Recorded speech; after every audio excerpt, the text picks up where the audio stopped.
Classique. 7h30, 9h, la matinale de Radio Classique avec Guillaume Durand.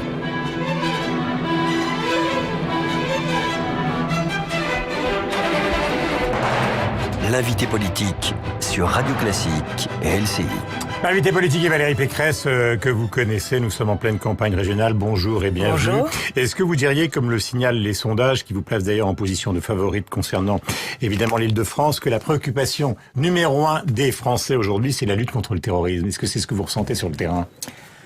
Aujourd'hui, je crois que nous avons besoin à la fois d'autorité et d'espérance. C'est pour ça que j'ai souhaité reprendre ma campagne samedi dernier, parce que les Français ont évidemment besoin qu'on construise un bouclier de sécurité pour les protéger, un bouclier de sécurité beaucoup plus solide que que le précédent. Et évidemment, les régions peuvent contribuer à construire ce bouclier de sécurité avec tous les pouvoirs et les financements qu'elles peuvent mobiliser. Mais au-delà de ça, il faut de l'espoir. Et moi, ce que je ressens, c'est que mes mesures sur l'emploi, mes mesures sur la culture, mes mesures sur le sport, sur l'éducation, sont des mesures qui sont tout aussi entendues, parce qu'il faut faire revivre le rêve français. Quand on a des Français qui grandissent en France en détestant leur propre pays, qui sont prêts à prendre les armes contre d'autres Français, eh bien, on voit bien qu'il y a quelque chose qui a failli, et on voit bien que c'est le rêve français qu'il faut réenchanter. J'ai plein de questions à vous poser, en commençant par des choses qui peuvent être symboliques, puisque vous évoquez les symboles. Le drapeau, chez vous, vous allez le mettre demain? Mais nous pavoisons déjà nos meetings. Bien sûr. Moi, je parle de chez vous, moi. Ah, mais bien sûr, je vais le mettre chez moi. Je pense que c'est une très bonne mesure. Mais au-delà de la journée de l'hommage national, moi, ce qui me choque, c'est de voir un certain nombre de bâtiments publics qui ne sont plus pavoisés aujourd'hui. Et je pense notamment à certains établissements scolaires. Moi, je crois que les écoles doivent redevenir le lieu de l'apprentissage du civisme. C'est quand même un tournant. Si la France se comporte comme des grandes démocraties anglo-saxonnes où la présence du drapeau est évidente pratiquement à longueur d'année. Vous savez, samedi dernier, j'étais à Drancy et je suis allée à la rencontre de la communauté berbère avec Jean-Christophe Lagarde, parce que l'un des président de l'UDI, et parce que l'un des terroristes qui s'est fait sauter, un des kamikazes, était berbère, et sa famille était une famille de Drancy, très honorablement connue, très intégrée. Et les berbères ont tenu à chanter tous la Marseillaise. Eh bien, je vais vous dire, j'étais très émue. J'étais très émue parce que je me suis rendu compte que les événements de vendredi avaient créé un électrochoc tel qu'aujourd'hui, plus un seul Français ne peut, renier son appartenance à la communauté nationale. Est-ce que vous considérez au contraire, il la revendique. Que cette séquence qui est tragique, alors je dis pas bénéficie à François Hollande, mais qu'en tout cas la gestion qu'il fait de la crise actuelle est une bonne gestion, y compris avec les frappes intégrées donc qui s'intensifient, qui ont été votées par le Parlement? Moi, j'ai salué l'état d'urgence, je l'ai voté, et toutes les mesures que le président de la République prendra et qui iront dans le sens de plus de sécurité, je les voterai. Maintenant, nous, dans l'opposition, nous ressentons une immense frustration. Moi, dès janvier, j'avais appelé à une grande loi de protection qui inclurait la radicalisation à l'école, qui inclurait la citoyenneté, qui inclurait aussi une réserve patriotique de citoyens qui pourraient venir aider en cas de crise majeure. Toutes ces propositions, elles ont été balayées. Ah bah vous êtes fait tomber dessus. Elles ont été balayées. Oui, je me suis fait tomber dessus en janvier, ça c'est sûr. Mais au-delà de ça, les propositions constructives qu'on avait faites, notamment sur la pénalisation de tous ceux qui se rendent sur Internet, sur ces sites qui appellent à la haine et à la violence, alors qu'on sait bien que 80%... Mais ça, le ménage, c'est Google qui doivent le faire, Facebook et les autres. Non, mais attendez, c'est très compliqué. Quand la police repère quelqu'un, par exemple, vous allez sur un site pédophile, c'est pénal, vous êtes sanctionné, on peut vous poursuivre. Vous allez sur un site qui appelle à la haine, qui montre des égorgements, etc., ça n'est pas pénal. J'ajoute que le Front National a refusé de voter toutes ces mesures de réglementation, la loi sur le renseignement réglementation de l'Internet. Question justement, puisque c'est la une de Libération. Ils sont les premiers à dénoncer, les derniers à voter. La une de Libération, pourquoi les a-t-on ratés? Alors, puisqu'on parle effectivement des mesures qu'il faut au fond aggraver d'une certaine manière, il y a un problème en Belgique comme en France, c'est que tous étaient repérés. Tous étaient soit fichés S, soit en Belgique faisaient l'objet de listes qui ont été données aux différents maires et aux autorités. Donc on les connaissait tous.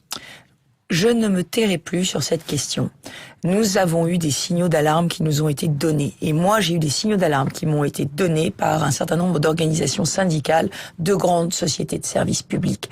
Nous devons organiser une base légale pour le partage d'informations. Lorsque les services de renseignement savent, les fiches S, il y en a de tous les types. Enfin, il y a quand même une fiche S14 qui est retour du djihad. Bon, voilà. Donc, on a des services de renseignement qui ont des renseignements sur des personnes qui savent qu'elles sont radicalisées, dangereuses, qui ne peuvent pas, légalement, donner ces renseignements aux employeurs. Souvenez-vous de ce qui s'est passé à Saint-Quentin-Falavier. C'était un site Céveso, l'employeur a été égorgé et il ne savait pas que son salarié était radicalisé, mais les services de renseignement savaient. Souvenez-vous de ce qui s'est passé à l'assistance publique, à la Salpêtrière. Je vous dis, je vais pas me taire, mais c'est pas le problème de la question de l'état de droit. Parce que tant qu'ils sont pas passés à l'acte, c'est ça la grande question qui est posée au pays. Non mais pardonnez-moi, j'essaie d'expliquer comment. La grande question qui est posée au pays, c'est que vous avez des gens qui sont suspects et que peut faire l'État entre la suspicion et le repérage et le passage à l'acte. Guillaume Durand, il y a 10 ans, je me suis occupé de la question des enfants battus. Vous allez me dire, aucun rapport. Si. À chaque fois qu'un enfant, j'allais vous le dire. À chaque fois qu'un enfant mourait sous les coups de ses parents, on s'apercevait que tout l'entourage savait. Les professeurs avaient saisi l'éducation nationale, les voisins avaient saisi le commissariat, les assistantes sociales avaient saisi l'assistante sociale. Chacun avait son secret professionnel et personne ne se sentait le droit de partager des soupçons. Ce n'était que des soupçons. Et on s'est mis tous autour de la table. Je présidais la mission protection de l'enfance et on a décidé de mettre en place un secret partagé, pour que les informations puissent être partagées entre un certain nombre de professionnels, pas avec tout le monde, pas avec tout le voisinage. Et c'est comme ça qu'on évite la mort de certains enfants. Mais quand on sait, par exemple, que Kabaout, quand on sait que les Abdeslam, quand on sait que ces familles, les Kouachi, etc., quand on sait qu'ils sont fichés S, quand on sait qu'ils ont un lien justement avec les il faut organiser. Que fait-on si ils sont silencieux, dormants et qui n'ont pas agi? Attendez, moi je vous pose un problème très concret.